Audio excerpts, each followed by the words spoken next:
Johan berhasil meraih pengakuan akan kepiawaiannya dalam dunia wine dan mendapat gelar The Best Wine Education Book in the World, mengalahkan saingannya dari 10 negara.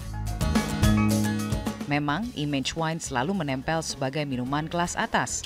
Ketika kembali ke Indonesia, Johan sempat menghadapi tantangan mengembangkan bisnis ini di negara yang tak biasa minum wine. Namun Johan percaya minuman yang satu ini memiliki penggemar khusus.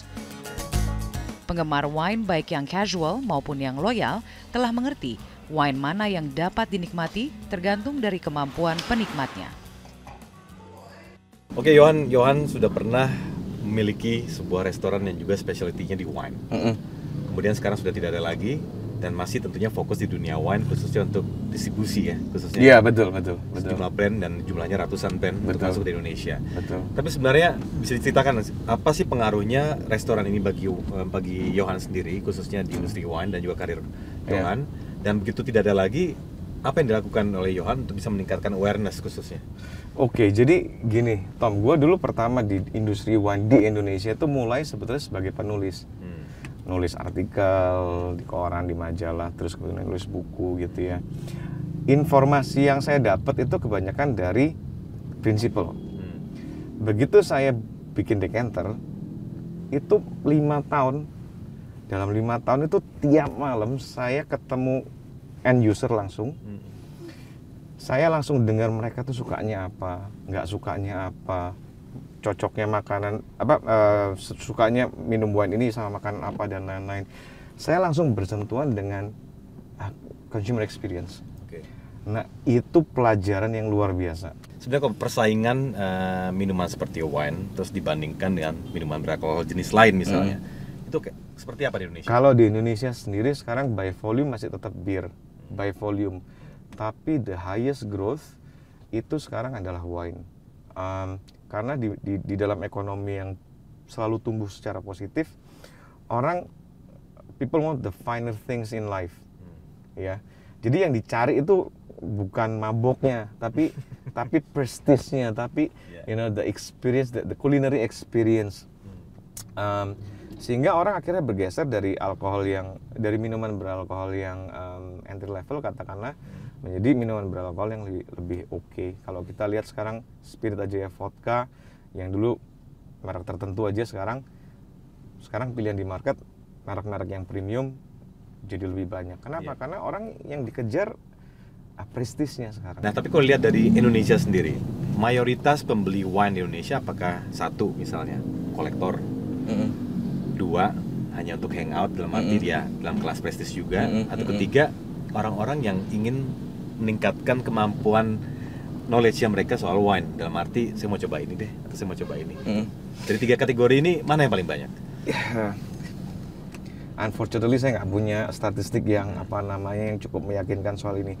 Tapi dari pengamatan di lapangan, yang market yang paling besar dari sisi jumlah itu adalah yang market yang membeli wine yang entry level, yaitu wine-wine yang mungkin di retail di bawah 500.000. Ya.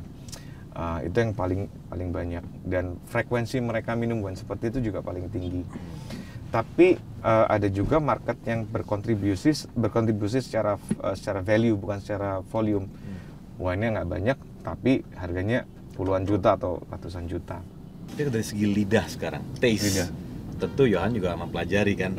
Lidah Indonesia sama lidah di luar pasti ada bedanya. Dan ini dilihat dari pemesanan produk-produk wine yang selama ini Johan jual atau Johan hadapi customer-nya langsung. Seperti apa taste lidahnya Indonesia?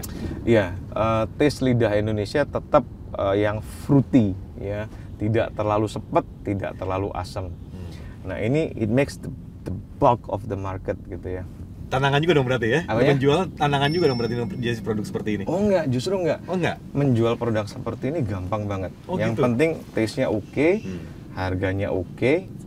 Yang problem adalah mempertahankan brand loyalty.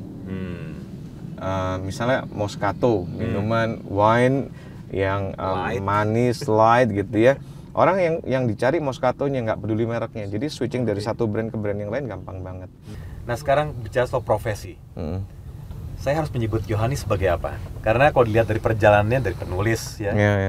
Kemudian saya juga mendengar ada satu jenis pekerjaan yaitu sommelier. Iya. Bagi orang-orang yang tidak paham, mungkin sommelier adalah orang yang tahulah ilmunya wine seperti itu kan. Sommelier is a wine butler. Wine butler. Kemudian Johan juga terjun sebagai seorang bisnismen di dunia restoran dan juga wine. Jadi apa yang harus saya sebut? Johan ya siapa? Saya juga bingung, Tom. Ada usul nggak, Tom? Kira-kira bagaimana? Mungkin saya sekarang lebih sering disebut, dipanggil sebagai wine expert. Karena saya dianggap mengetahui berbagai sisi dari wine, nggak cuma taste-nya, tapi juga dari sisi commercial, dari sisi logistics, dari sisi macam-macam. Saat ini saya masih terima sebutan itu, meskipun sebenarnya ada malu sih, karena kenapa? Iyalah. Misal sommelier misalnya. Oh, kalau sommelier, I already passed that. Itu udah lewat lah ya. Now I train sommelier. Nah, Kalau kebetulan jadi judge di luar negeri, I test sommelier. Sendirian dipanggil wine expert, nyengir. Ada Pak Willy Mongso. Tapi yang menarik, wine expert saya rasa tidak banyak di Indonesia. Belum. Nah, berarti Anda salah satu yang jumlahnya sedikit di Indonesia. Yeah. Tapi bagaimana penghargaan atau pengakuan terhadap profesi ini? Mulai banyak sekarang, saya lihat, bukan mulai banyak lah, mulai ada orang yang tertarik untuk meniti karir di sini. Tapi memang profesi ini belum dianggap sebagai profesi yang seksi, apalagi di negara yang populasi terbesarnya beragama Muslim gitu ya. Will be very challenging. Tapi kalau kita lihat industrinya, yang dibutuhkan sekarang itu nggak cuma wine expert.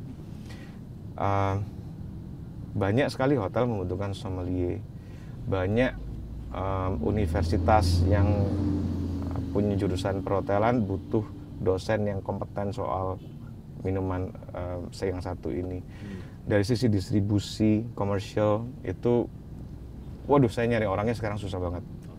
Ya, jadi industri ini butuh orang-orang yang mengerti wine dengan dari sisi yang berbeda.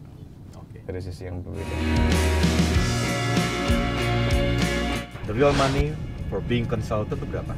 Sekarang gini, kalau going rate sekarang di Jakarta ya, nggak cuma saya, orang-orang yang bisa melakukan hal yang seperti saya lakukan sekarang, untuk yaitu menjadi pembicara di wine tasting, men-set up, merencanakan wine tasting itu dengan baik, itu satu acara pretty much about